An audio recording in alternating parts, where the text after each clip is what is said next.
আজকের উপস্থাপনা হচ্ছে অল্প যদি মাংস থাকে তাহলে মেটে গিলের সঙ্গেও সেটা কি করে রান্না করা যায় সেটা দেখো। আমি মেটে আর গিলের সঙ্গে কয়েক পিস মাংস ধুয়ে পরিষ্কার করেছি। এবার কড়াইতে তেল ফোড়ন দিয়ে তাতে আলুটা ভেজে তুলে নিয়েছি।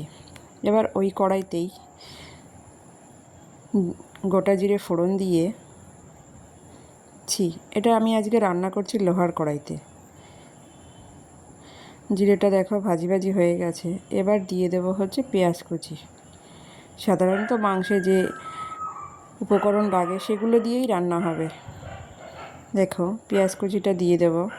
পেঁয়াজ কুচিটা দিয়ে আমি একটু ভাজা ভাজা করে নেব।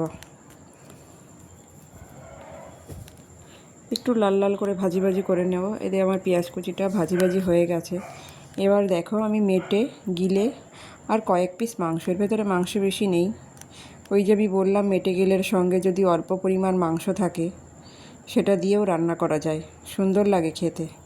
এটা আমি পেঁয়াজের পরপরই দিয়ে দিলাম, কারণ মেটে গিলেটা একটু ভাজি ভাজি হয়ে যাবে, তাহলে খেতে খুব সুন্দর লাগে। দেখো ভাজি ভাজি হয়ে গেছে। এবার দিয়ে দিচ্ছি হচ্ছে জিরে, আদা আর হচ্ছে রসুনের পেস্ট। এটাকে দিয়ে আমি ভালো করে ভাজি করে নিয়েছি। এবার দিয়ে দেব হচ্ছে কাঁচা লঙ্কার পেস্ট। এখানে আমি কাঁচা লঙ্কার পেস্ট ব্যবহার করছি, অনেকে শুকনো লঙ্কাও ব্যবহার করতে পারে। যেহেতু আমি কাঁচা লঙ্কা খাই সেই জন্য আমি কাঁচা লঙ্কা দিচ্ছি। তারপরে দিলাম হলুদ গুঁড়ি। এরপরে দেব হচ্ছে লঙ্কা। হলুদ আর লঙ্কার গুঁড়ি দিয়ে ভালো করে মিক্সড করে নেব। ভালো করে মিক্সড করে সমস্ত কিছুর সঙ্গে একটু ভালো করে কষিয়ে নেব। ভালো করে মিডিয়াম আঁচে কিছুক্ষণ কষিয়ে নেওয়ার পরে দিয়ে দিচ্ছি একটা গ্রেট করা টমেটো। আমি এখানে পেস্ট ব্যবহার করছি না, আমি এখানে গ্রেট করেছি গ্রেটার দিয়ে। সেখান থেকে আমি একটা টমেটো দিয়ে দিয়েছি। টমেটো দিয়ে আমি টমেটোর জলটা টেনে যাওয়া পর্যন্ত আমি ভালো করে কষিয়ে নিয়েছি। আর একটুখানি ব্যবহার করছি কালারের লঙ্কা। যেহেতু আমি কাঁচা লঙ্কা ব্যবহার করেছি সেই জন্য কালারের লঙ্কা দিচ্ছি। এটা মেটে গিলে যতই তুমি কালারের লঙ্কা দাও এটা একটু কালচেটে ভাব আসবেই। এবার আমি দিয়ে দিচ্ছি হচ্ছে ভেজে রাখা আলুর টুকরো। ভেজে রাখা আলুর টুকরোগুলো দিয়ে ভালো করে একটু কষিয়ে নিয়ে এবার দেখো মশলার থেকে তেল ছেড়ে দিয়েছে, দেখেই বোঝা যাচ্ছে।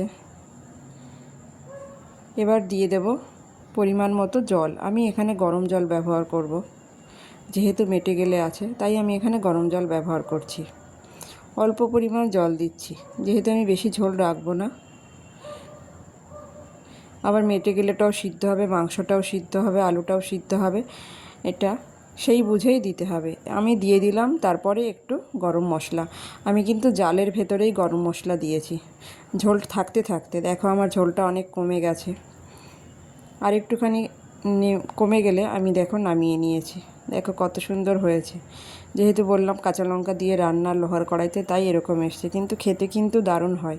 শুকনো লঙ্কা দিলে হয়তো গলাটা জ্বলবে, কাঁচা